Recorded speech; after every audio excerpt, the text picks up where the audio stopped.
light Thank you. It doesn't have like menu, but it'll have like breakfast Oh, we had a lot of sandwiches, humor. or it has They did a salad, great bread, job. avocados, it has pancakes, So we had jokes? French toast, bacon, That's sausage. Dr. Joseph. Jim never cared for, where did I take it? Okay, I'll introduce. So thank you all for coming. I'm sorry we're running a little bit late, but this is Dr. Raj Chakravarty. He's part of our practice of Orthopedic and Spine Centers of Wisconsin. We have 12 surgeons on our team, and they see every subspecialty. So you have all the information in your hands, where we're located, our number, and things like that. I'll be here after if you have any insurance questions and whatnot, but I'll let Raj do the talking now, the man of the hour. Yeah. Well, thank you. Thank you so much for being here and being patient. I appreciate it. So, these slides are a background to spur conversation, to spark any questions or whatever information you want clarified when it comes to hip and knee arthritis. So, what is arthritis?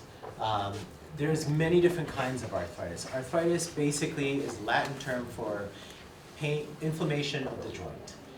You can have rheumatoid arthritis, you can have psoriatic arthritis, and you can also have osteoarthritis. Osteoarthritis is your most common type of arthritis, which really has to deal with the cartilage loss. When you start to lose the cartilage, which is the cushion, the shock absorber, the lubricant at the ends of the bones, okay? And that's what allows your body, your joints to move frictionless without pain or anything like that. But as osteoarthritis sets in, what starts to happen is the cartilage starts to break down. And that's a problem because unlike most structures in your body that has blood supply, like your bones, your skin, your organs, they can kind of help repair themselves. Cartilage, it doesn't. It doesn't have blood supply. That's why once you start to lose it, there's no way for us to regrow it. There's no cure for this osteoarthritis. So once this cartilage starts to break down, it starts, these cartilage, they break down into small pieces. And then the body starts to react to it. It starts to create inflammation. And that's when you can have pain, stiffness, lack of motion of the joints. And if it continues to happen, it affects the whole joint itself. Every joint is covered by connective tissue, which we call capsule. Okay, that's what separates the joint fluid from the rest of your body, the bones, the tissues, and other environments. Now, the inner lining of that capsule we call synovium. That's what produces the fluid, the joint fluid. Okay. So once this cartilage starts to break down and little pieces of cartilage are floating around, well, the synovium sees that, has a reaction to it, and creates this inflammation, okay?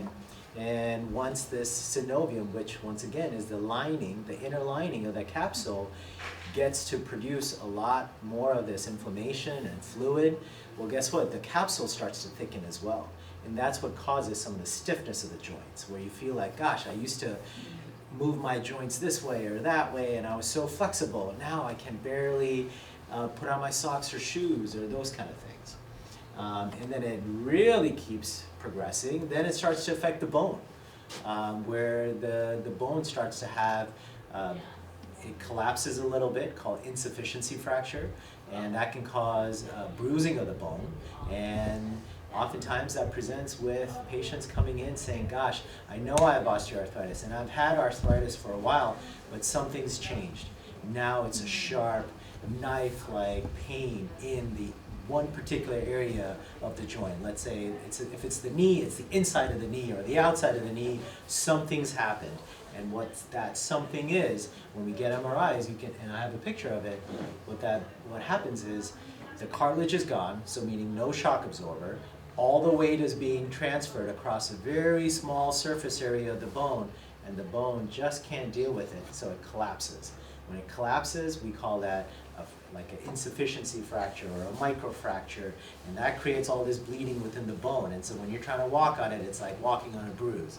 So that's some of the manifestations that osteoarthritis can take. So it affects the cartilage, which then affects the synovium, which is the inner lining of that capsule, then affects the capsule, and it can affect the bones. And when the cartilage pieces are floating around, sometimes the edges of the joint, they catch hold of it and they create bone spurs. And that's what produces additional bone around it. And that's your body's defense mechanism, because when it loses the cartilage, the joint is moving around, it feels unstable. So the body needs some way to kind of give it stability, and that's one of the ways. It's the most common type of arthritis.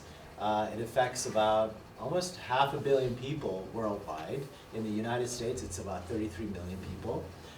Knee arthritis is more common than hip arthritis.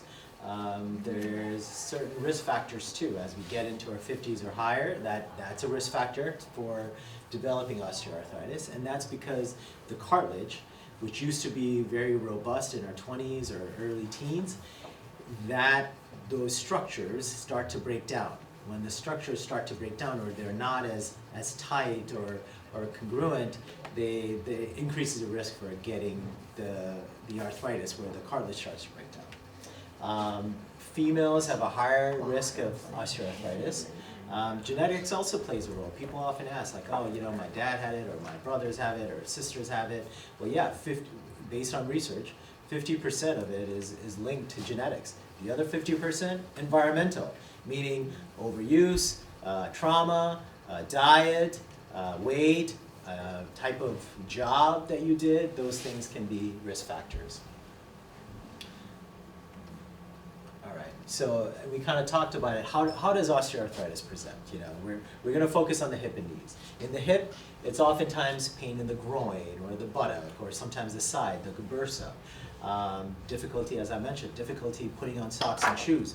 Why does that come up as a reason? Well, you need rotation of your hip to putting on socks and shoes, and you also need flexion of the hip.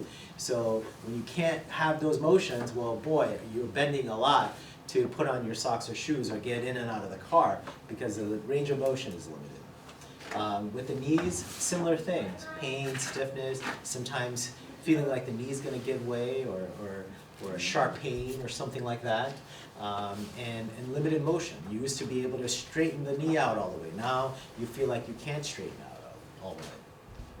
So what do we do? Well, first is to get evaluated, and that starts with a diagnosis through a medical professional.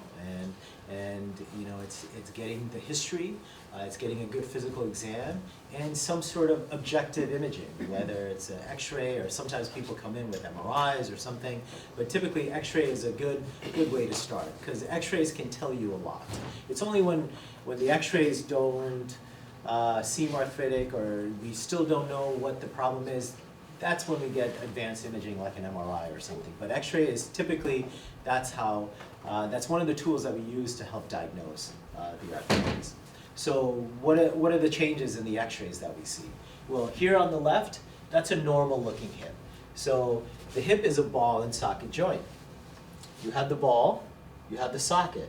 Now in between, you see that space. Space is good. Space is cartilage, because X-ray beams bounce off hard tissue, but they go through softer tissue like cartilage. That's why you see the space. However, contrast that to the arthritic hip, where there's very limited space. That means the cartilage is completely gone, and that would be indicative of advanced arthritis, because it's fallen up bone.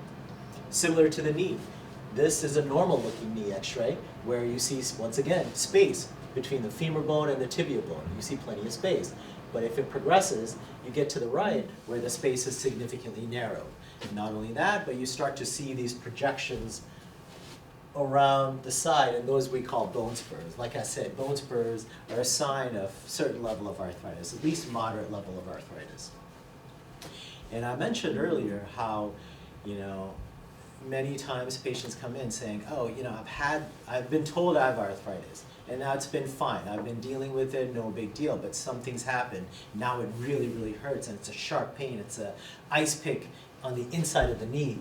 Well, this is the reason why. Because this is an example of an MRI. Clearly, you see this white around the bone. That white is the edema, that inflammation. So the bone collapsed a little bit. There's a microfracture or an insufficiency fracture, because the cartilage is completely gone, can't handle the weight distribution, so it collapses. So then the body starts to put down thicker bone. We call that sclerotic bone. That's one of the other signs of arthritis. But that's why when they say something's changed and it's a sharp pain now, that's why. The sharp pain does improve, but it's indicative that the cartilage is really breaking down quickly and the arthritis is progressing at a faster rate. That's a cartoon image of the white is the cartilage. This is what a normal cartilage looks like. And then on the right, you see a diseased joint where the cartilage is gone. You see those knobby-like things. Those are the bone spurs, and it's just like a cartoon representation of that. So, as I mentioned, there's no blood supply to this cartilage. That means there's no cure, but there's a management. And like most things, management, there's a spectrum from conservative to surgical. Okay, so we start.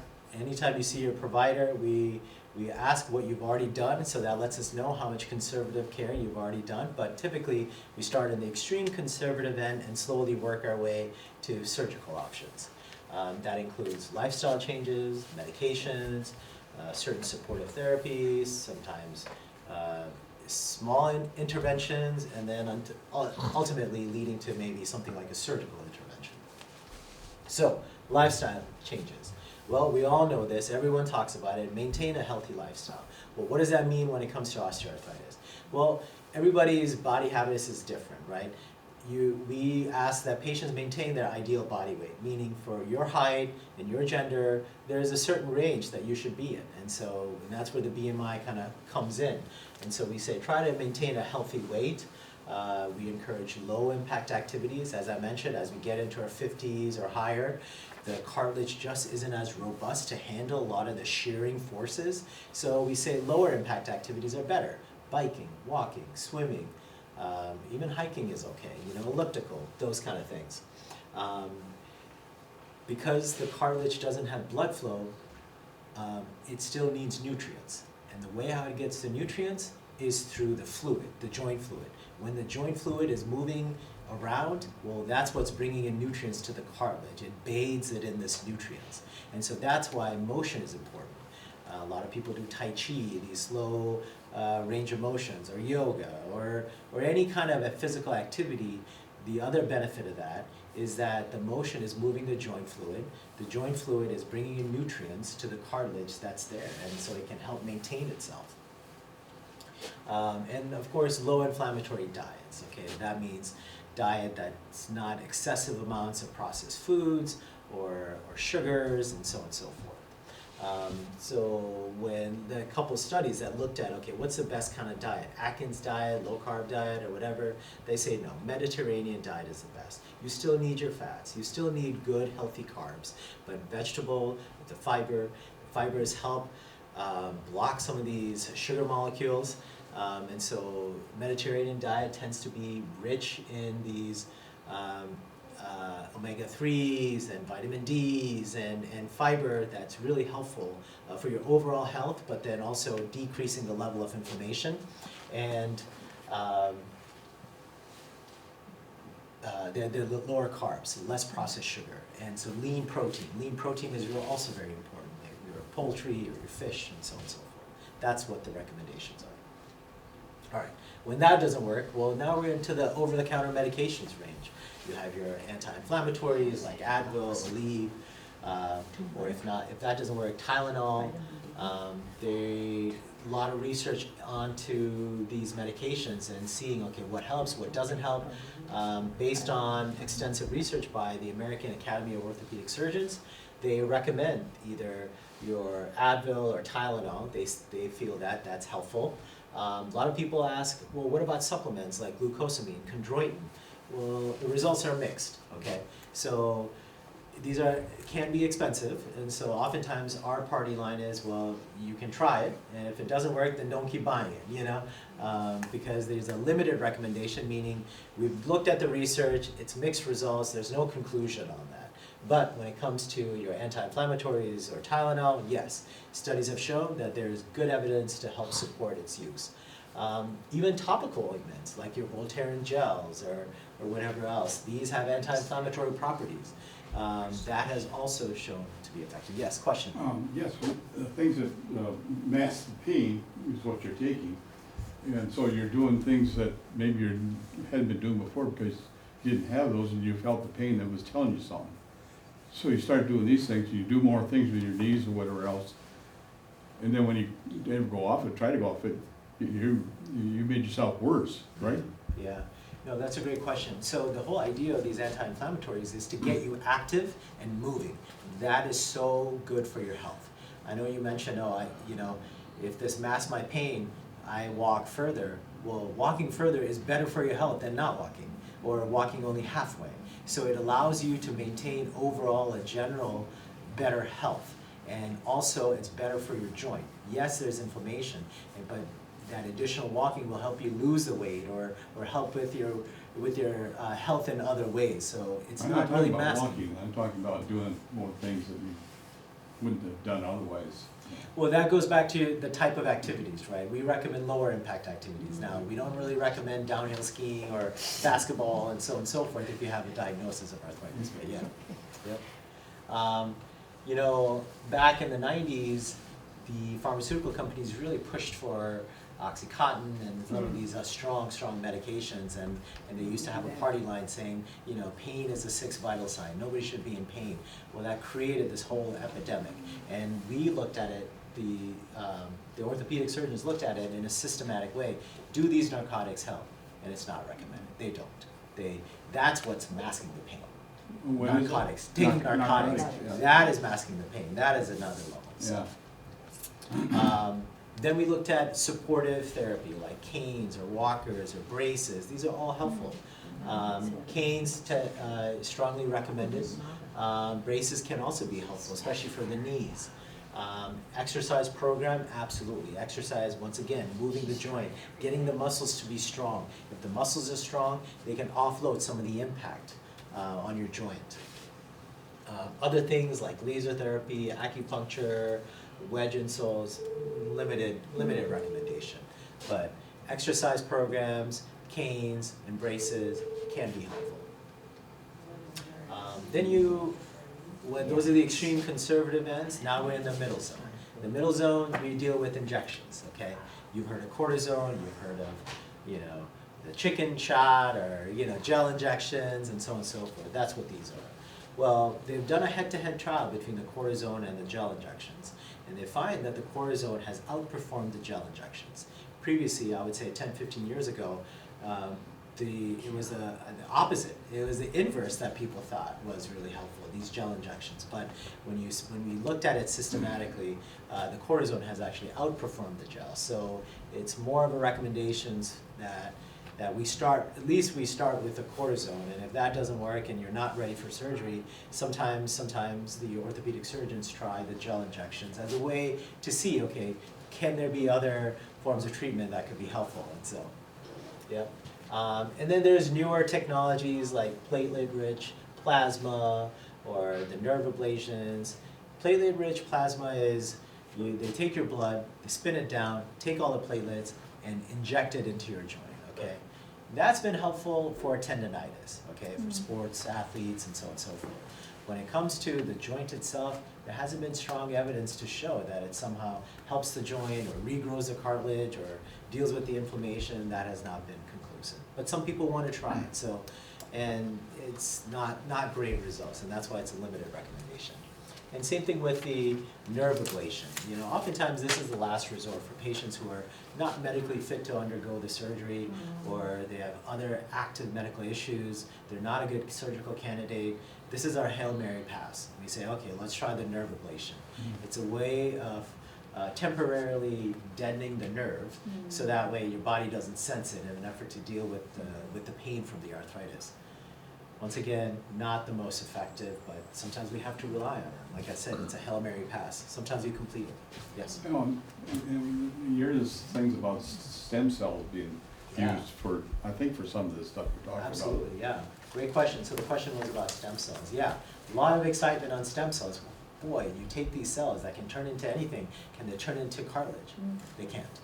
And that's what the evidence is showing. Otherwise, and they've been doing this for the last 5-10 years, and there was a lot of excitement about it, but it just doesn't work for moderate to advanced arthritis. Now, if you're a young person, maybe there's some evidence that it helps with the pain. It's certainly not, it doesn't regrow the cartilage, but maybe it helps with the pain somewhat, or lessens the degradation process of the cartilage if you're a younger person and you only have mild form of arthritis. But once you get into the moderate or severe form, it just doesn't work. And that's why insurance doesn't approve it. And so sometimes you have these centers who say, okay, give us $8,000, we'll try this injection. Well, you gotta ask, where are they getting it from? If they're getting it from your body, guess what? You don't have stem cells, okay? Only place that truly has stem cells are placental stem cells. And that gets into a whole other ethical, moral issue. I'm not gonna get into, but yes. I can't remember my question. Oh, sorry. That's okay. I guess. You'll probably remember. Yeah, Stem cells or centers, cash pay. That's all right. Maybe I'll remember. When you're 80, things start to happen. Everything's for me. Yeah. This is, and then sometimes when people who have arthritis, they also have a meniscus tear. And this is that weird area, gray zone, when people come in, okay? What to do with that? Oftentimes we see this from patients who have already had an MRI, and on the MRI it says, hey, there's a meniscus tear, okay? That must be the reason why I'm having all this pain. Well, not all meniscus tears are equal. If you also have advanced arthritis, chances are that the arthritis, the bone-on-bone rubbing, has chewed up the meniscus. The meniscus tear is a byproduct of the other big issue, which is the arthritis, okay? But if you have mild form of arthritis and you have a meniscus tear, okay, now we're trying to figure out, okay, what's causing the pain? And so in order to figure that out, we try injections first. If it's the arthritis that's causing the pain, the injection would take away that pain, whether temporarily or permanently. Now, if it's the meniscus that's causing the pain, the injection wouldn't get rid of the meniscus issue, because you would still have the instability or the catching or the locking. Then we know, okay, even though you have mild arthritis, the meniscus tear is playing a role, and that's when we go after the meniscus tear. And then ultimately, you end up with, in this case, a total knee. It's your definitive, your end of the road when it comes to the management of your knee arthritis in a conservative way. Pretty successful surgery. Out of the hundreds and thousands of surgeries out there, hip replacement is the second most successful surgery, and a knee replacement is the third most successful surgery. People often ask, well, what's number one? It's a bypass surgery, because that saves your life. Having an open heart bypass surgery, that saves your life. Wow. So hip is after that, and knee after that. And the hip and knee, they're different joints. The knee is a hinge joint. There's a rotation element to it. There's a rollback element to it. It's more complex. There's more degrees of motions. And so even though the total knee components, we've come a long ways in our understanding of it and how we do these now, and the progress continues. Our pain management protocols, our PT protocols, so much improvement in this. But still, it's the first few weeks, it's a painful process. Yes, you have a question? Regarding the replacement, what about something like, instead of replacing it, you put some kind of spacer in between the upper and lower tibia and fibula, I guess, so that the bones can touch each other? Yeah, no, some form of that. Yeah, people have thought of that, and they've tried many different types of silicone. They've tried even metal and so on and so forth. It just doesn't work. They spin out. Because there's so many degrees of motion there, they spin out and they cause more problems. Or if it's a metal, then there's metal corrosion. If the silicone, it breaks apart. So you it just have to dislodges. improve it. What's that? You just have to improve it. Yeah. Whoever's working on it, that's what they have to do. But yeah, these are all experimental. But I think your mind's on the right point. So as I mentioned, there's been huge progress in the way how we are doing total knees. Previously, we used to use jigs and try to figure out, okay, well, we have to place the implants in this position. And then with the MRIs, we said, well, what about a patient-specific implants? We'll make it to fit their size. Well, that's only half the story, because a total knee, yes, there's some bony parts to the procedure, but it's also a soft tissue part, meaning you got to balance out the ligaments on the inside to the outside, and it's just more complex. So then that didn't work. Then the first generation of computer navigation, that was helpful, but it still wasn't the answer. Now we think that we have the answer, which is your robotic assisted. Robotic assisted is building on all these prior sort of technologies where we're getting intraoperative numbers and values to help make our decision intraoperatively in real time. Because unlike a patient-specific implant where it's made somewhere and then it's brought in, you have to use it the way how it's been made, even if your soft tissues aren't balanced, and that was the hard part about it, and that's why they didn't do well. But the robotic assisted, you're making real-time data, you're using the computer to help guide what the patient's anatomy looks like and what size they are and how to rotate and place these implants. So it's just an incredible leap forward in this technology, along with all the PT and the pain control. So yeah, this is, and then what we're finding with the robotic assisted is actually it significantly improves its accuracy of placing these total knees. Well, does that correlate to better outcomes? Well, we're finding that in the first 4 to 6 weeks, there tends to be less pain, less swelling, your pain scores are better, and your range of motion's improved. So that's the exciting part. Now, long term, we're not seeing big difference, but trends are looking like people are getting better outcomes in the long run. As more and more people are using it, they're more comfortable with it, there are newer generations of this technology, the software upgrades and so on and so forth, it's really pushing the field in a very positive direction, and there's a lot of excitement about this. Total hip, similarly, it's like I mentioned, it's a ball and socket joint. We're taking off the top part of the femur, putting in the stem, and then on the socket side there's a shell, and in between the shell and the femoral implant there's a ball and plastic. Once again, even more successful than total knees. There's different approaches. Traditionally, we used to go through the back. When you went through the back, you cut the muscles and tendons, you did the surgery, great exposure, but then now we got to repair it. Then we got to wait for your body to heal it. And so that kind of delayed some of the recovery, and there was always that risk of dislocating out the back. Now, then we started going through the side, then the side and side, and now the front. The front approach has been a muscle-sparing approach. Huge game changer in terms of your recovery time. Because you're not disrupting your muscles and tendons, less bleeding, less time off, or less waiting for tissues to heal. That's been a huge game changer. Now we're finding that in the first 6 to 8 weeks, patients who have the front approach do better than the patients who have the other traditional approaches. How do we, other than having you come and talk to us, and you're one out of how many million that don't talk to us, how do we get this information prior to surgery so we actually get to say, I would like to have the front approach rather than the back approach? Yeah, How do you get that information? Yeah, I think that's a great question. So at the visit, because everyone's situation is a little different. Not everyone's a candidate for the front approach. But first, it all starts with the diagnosis, then in the exam. Looking at your tissues, would you be a candidate for this? And then if you're a candidate, because we want to maximize your outcomes, but it's a combination of many different things that we consider before we say, okay, this is what we're going to do. So we still have to trust our provider that they will do what is the best. Absolutely, but you also have control over it as well. There are some providers who don't do the front approach, and other providers who exclusively do the front approach. So you can ask that question as well. So you still have control over that. But we have to get the information first. Well, when you call to make appointments, that's one of the questions you can ask. Is saying, okay, I have. Well, we don't know to ask the question. I guess what I'm trying to say is how do we get? Would you advocate for us and tell the professionals in the nation, world, to give more information to their clients? Yeah, I totally. Because we don't know to ask the question. Right, exactly. How do you know what to ask when you don't have the information? Right. Totally agree.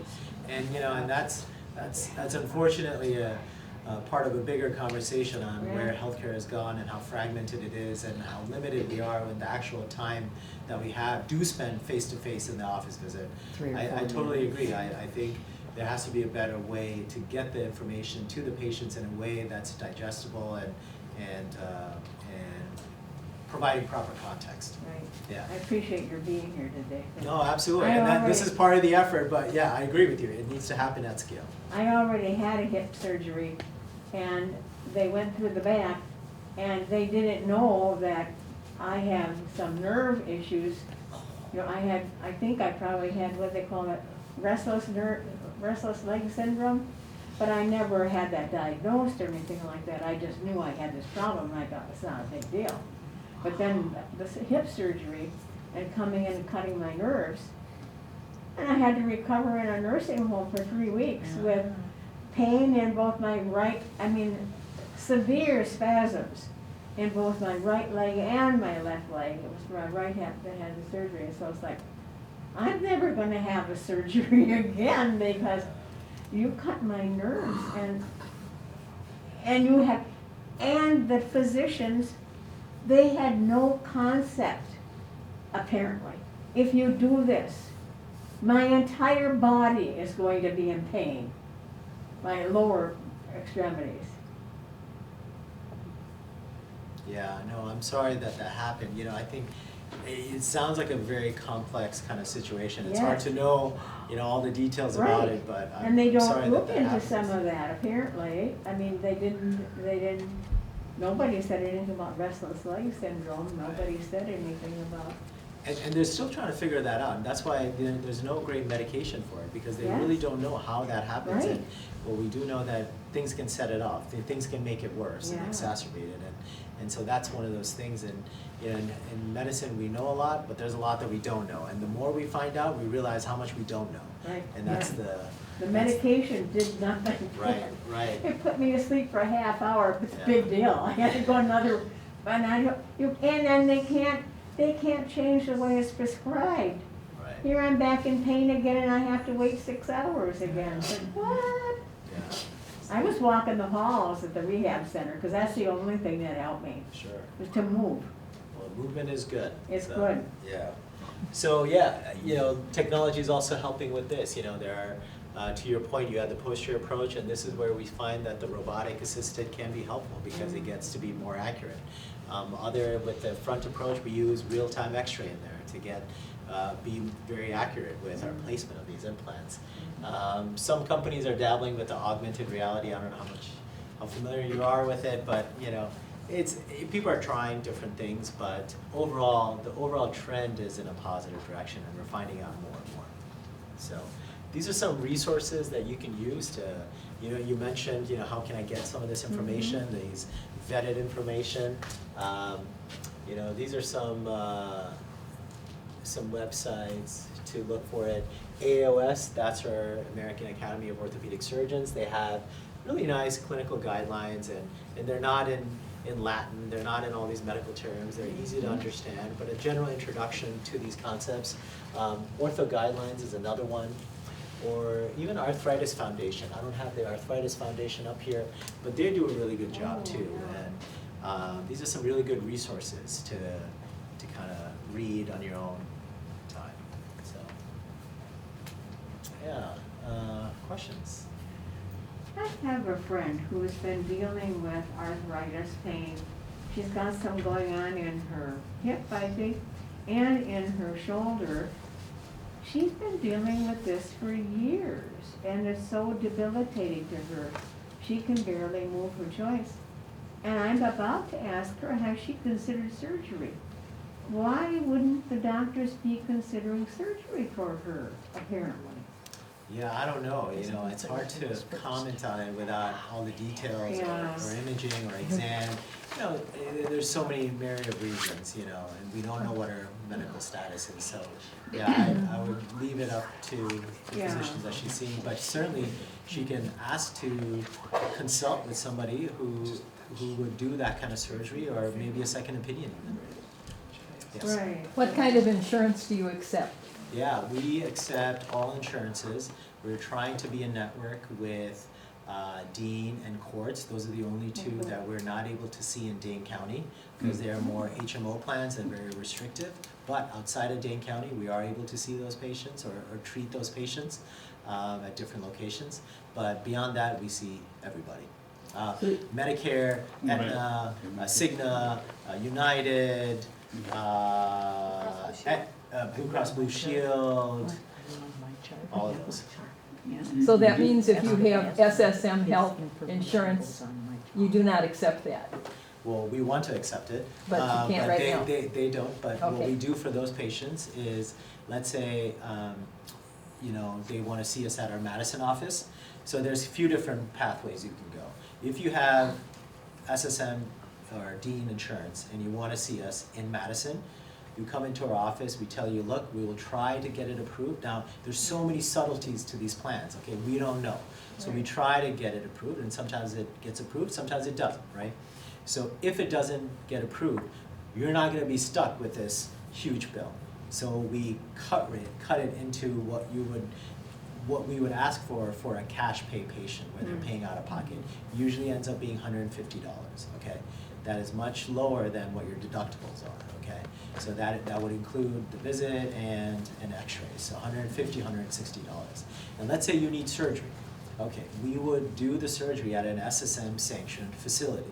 So if you have Dean, if you need surgery, if we do the surgery in Madison or Baraboo or Janesville at the SSM facilities, you don't have to pay for the hospital stay or the anesthesia or anything like that. Only thing you will be responsible for is our professional fees, okay? That, once again, we cut to a very cash pay rate, which is the Medicare rate, which is, I think $1,200 or $1,300, right? But if you're wanting to not have that, then we can take you outside of Dane County to a hospital where it is covered, such as Watertown or Beaver Dam now. Watertown is our main Watertown, one. okay. And we could help though, we could help navigate this too. Exactly, we have people who can help navigate. So then, if we take you there, then you're not paying a single thing for that surgery. Not the professional fees, not the hospital stay, not anything. It's all covered. So that's how we are trying to take care of patients. Because the whole reason why we did this is because choice was limited, access to care was limited, and quality was limited. That's the whole reason why we're doing this. I agree with you. Why isn't this information available? Why aren't people trying to be more advocates for patients? Because I agree, health insurance companies are not your advocates. So we felt the need, and that's why we are all been practicing in Madison for many, many years. And we felt that enough was enough, especially coming out of the pandemic. And we felt that this was the time to do something different, because access to care was so limited. And so now with strategic partnership with different health systems and hospitals and our own clinic, we've figured out ways to help take care of patients, and so you don't have to keep waiting and suffering in pain. That's our whole motivation. Can you do anything about arthritis in your back? Yeah, I mean, the back is beyond my expertise. We certainly have people who help take care of the back, but the back is complex. As I mentioned, with hip and knee replacements, pretty successful surgery, the back is more complex and more nuanced, and so they have their own algorithm and own pathway to help treat back arthritis. There are things that can be done, but depending on where you are and your bone quality and what you've tried, what hasn't worked, it's hard to say, yes, you need back surgery without knowing all that subtleties. But yes, there are surgeries you can do for back issues. Yes. Do you have my chart availability? We have something similar to that. We have a different EMR, electronic medical record, and so through that, you have that ability to contact us. Of course, phone calls always work, but then through emails, you have ability to contact us. Yeah. It's called a portal. Every EMR has its own thing. I just recently got a cell phone, and when you play like solitaire on it, these ads come up for a massager for the knees, some kind of a massage machine type thing. That comes under moderate recommendation, or is that something you highly recommend? I have cords. Massager? It's some sort of massager, it's pictured, and the people swear by it, they walk and you know, I just wonder. Yeah, you know, But I know that. it's hard to truly believe everything that That's you the see thing, there. I wonder, yes. But, you know, if the pain is significant and you try different modalities that are more evidence-based and they're not working, I certainly think it's reasonable to try go out of that to see what else could be helpful. And massaging or even the topical ointments, I think the part of the physical nature of the massaging where you're dissipating some of the inflammation can be helpful. So I don't know what particular technology Yeah, I that don't- is, but You know, I don't but- either, but I just wondered, yeah, I think it's you know, worth a try. Are if they other- fakey or, you know, scammy, are these things, or is there Right. some validity to them? Right, yeah, I think there's definitely some validity to massage, the manual process. I don't know about the massagers, Yeah, where there's yeah. like technology doing it. I don't know if it's the same level of efficacy. I That they understand. have not. Yeah. Thank you. Yeah, you're welcome. Other questions? These are good questions. Yes? What about hands? Oh, yeah. Barber, hairdresser for many, many years. Wow. And Yeah. you didn't mention anything about that. Yeah. It's all hip and that, but. Yeah, and so, I mean, today's talk was mainly focused on hip and knee, but yes, yeah, we have providers who are specialized in hands. So, you know, a little bit about our group, you know, we are, Brian, yeah, Brian Christie, Brian Jim Christie, it says Dom, hand we and have some upper hand, extremities. yeah. We have some hand specialists, so we're a group filled with fellowship trained orthopedic surgeons, so we have our own specialties. So I'm not, for me, it's hip and knees, but for Brian Christie and Jim Dom, it's the hand. And other guys regarding shoulders, that would be Dr. Karpi or Dr. Ali, they take care of shoulders. So we're all, and for spine, it's Dr. Sansoni or Dr. Zadeblik, so. So everybody kind of specializes, which is better. Absolutely, there's so much to know about each sort of body group, because you need to know not only the non-operative management, but then the operative management, and then the operative management of things when they don't work out, or they, you know, the next type of surgery, and so there's quite a bit to know. Does age have a difference in having the operative now than when I would have had it years ago? On the other hand, and it works great. But now I'm a lot older. There's age in there. There's a lot of other things. It may or may not work as well. Yeah, it's hard to know, you know, it's, so much of it depends on how the rest of your health is, and do you have diagnosis that wasn't there so many years ago and now you do have it, you know, it's hard to know if you have, you know, more systemic diseases, like if now you have diabetes, well, now you're, you know, now you're more, it's a longer recovery, or if you've taken up smoking, you know, that's a longer recovery, or, you know, any kind of Drinking. autoimmune diseases, you know, all those things can play a role in how the recovery goes. But I would not say that it's a hard and fast rule, oh, you're older, guess what, your recovery is gonna be tougher. I would not say that. I would not say that. You I know, think if- that's what's interesting about getting old nowadays. We can be old. But and we're not. And still, our bodies are practically as if we were 39. You know, it depends on your individual body, and like you said, how you eat, and your nutrition. My problem is getting enough water, so I just have to keep drinking all the time, you know, but you figure these things out as you go along, and you can do pretty good to maintain your health. Absolutely, you know, I think there's a lot of research and interest in longevity. I know that, you know, there's so many documentaries on looking at patients or people who are living longer, and what are they doing differently, and what is their habits, what are their diet habits, what are their activity levels, what does their social network look like. All those things play a role. You know, where do they get the food, you know? And so it's just, there's so many different factors that go into it. But yeah, mind and body, absolutely. That's Yeah. right. Work in unison. Great questions. Other questions? All right. Well, thank you so much for your time. Yeah, sorry for being late. Thank you for being here.